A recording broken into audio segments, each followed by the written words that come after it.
Delete the best single trade in 100, and the typical winning strategy stops making money altogether.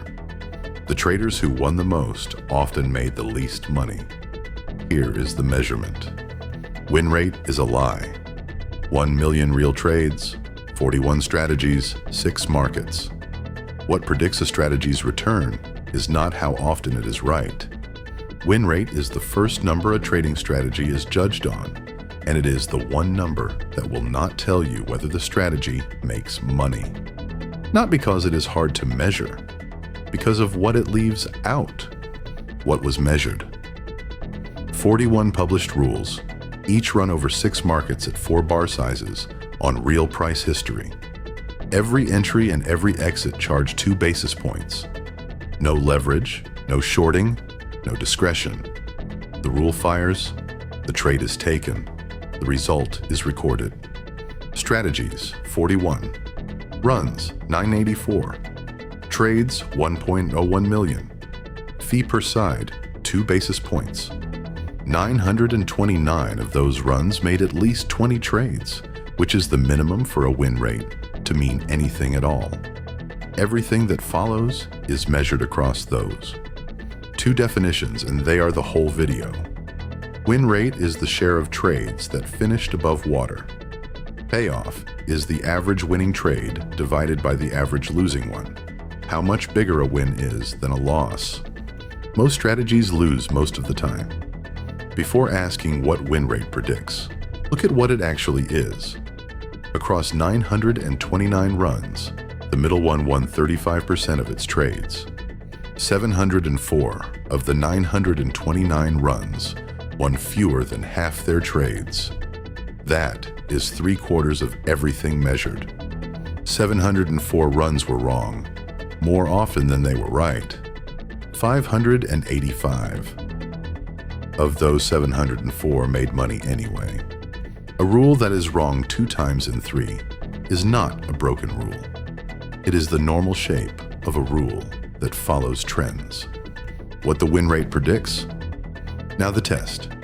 Sort every run by its win rate and look at what each band actually returned.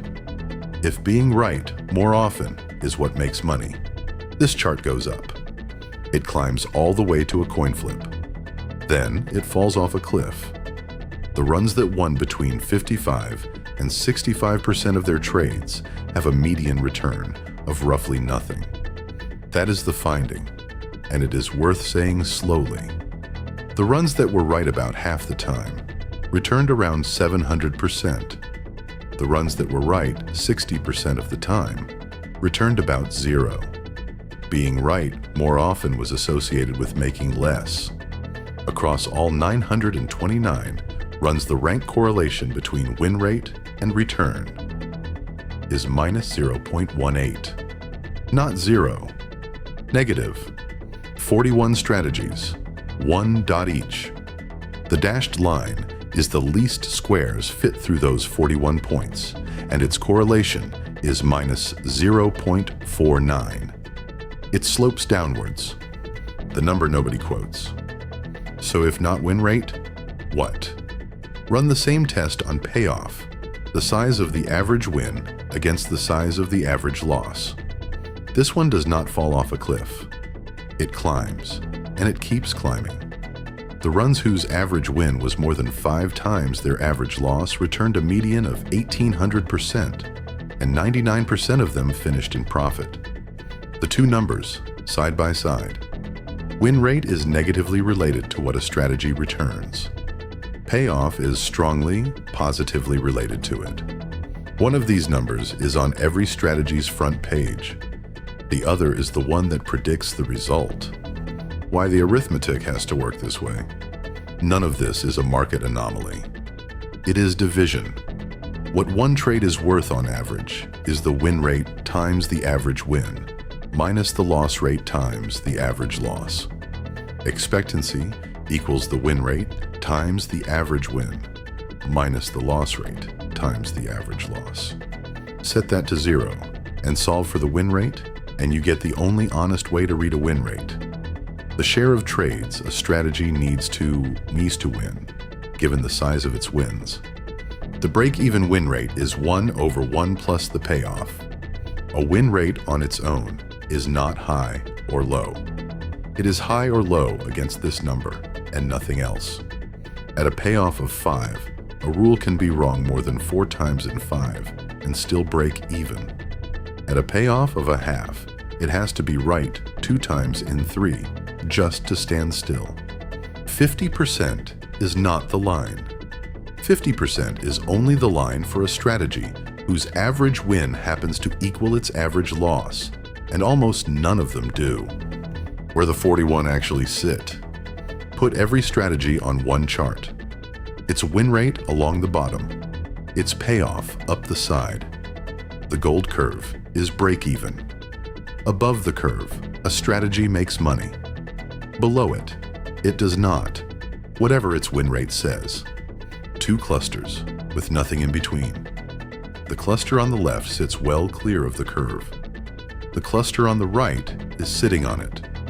That gap is not a coincidence, and neither cluster is a coincidence. They are the 2 families of rule anyone has ever written. 30 strategies win fewer than 4 trades in 10 and clear their break-even line by 8.5 points. 9 strategies win more than 11 in 20 and clear theirs by 3. The strategies that win rarely are trend followers. They cut losers quickly and let winners run, which buys a large payoff at the price of a low win rate. The ones that win constantly are mean reversion rules. They take a small profit whenever price snaps back and occasionally sit through the snap that does not come. A high win rate is not their edge. It is their cost structure. 66% sounds like skill. It is a description of where the exit was placed. The same market, the same 6 years. Enough of medians. 2 rules on the same asset at the same bar size over the same 6 years. 183 trades. The typical one loses 2%. Almost every bar sits left of the line, and then look how far the tail runs. Its median trade loses money. Most of its bars are red. It won 31% of the time, and its average win was 3 1/3 times its average loss. The same market, the same bars, the same years. 165 trades, and 7 in 10 of them made money.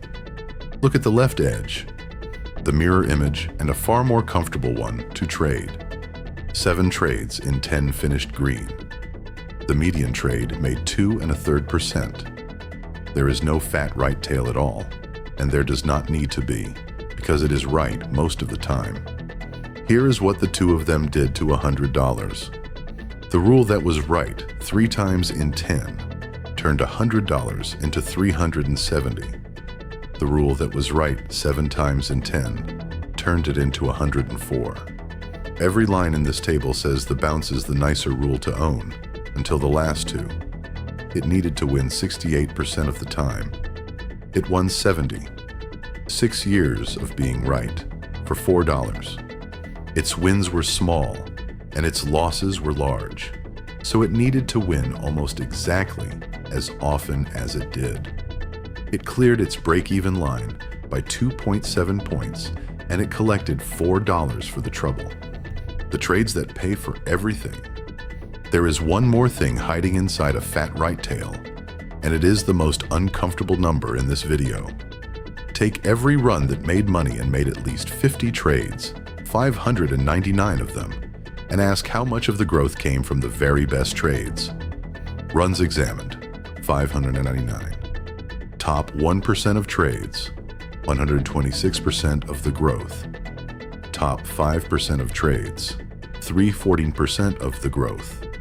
A share above 100% is not an error. It means the best 1% of trades produced more than the whole result, and everything else put together lost money. So test it directly. Delete the best trades and recompound what is left. Delete 1 trade in 100, and the median run goes from plus 473% to a loss. Delete 5 in 100, and 97% of the account is gone. 1 trade in 100. That is the whole margin. 32 trades over 5.5 years. One of them returned 322%, and it carries 88% of everything the rule made. Remove that one trade, and the other 31 finish at plus 22%. This is why a strategy is only as good as the worst month you were willing to sit through. The trade that pays for the year does not announce itself, and you have to already be in it. What to do with this? The point is not that a low win rate is good. A low win rate is not good. It is a price, and the only question is what it bought. Never read a win rate without the payoff beside it. Compute the break-even win rate and compare the strategy to that rather than to 50%. Judge the margin between the two, because that margin is the edge. 8 points of clearance survives a bad year. 2 points does not. Then 2 questions about the trades themselves, which no summary figure will answer for you. Look at the median trade as well as the mean. Where they disagree, a tail is carrying the result. Ask what is left with the best 1% of trades removed. If the answer is a loss, the tail is the strategy. A strategy that wins 7 times in 10 and returns $4 is not a good strategy that got unlucky. It is a strategy whose losses were twice the size of its wins, doing exactly what that arithmetic says it should. The win rate was never hiding that. It simply was not the number that showed it. Every backtest behind this, in full, at sort.finance.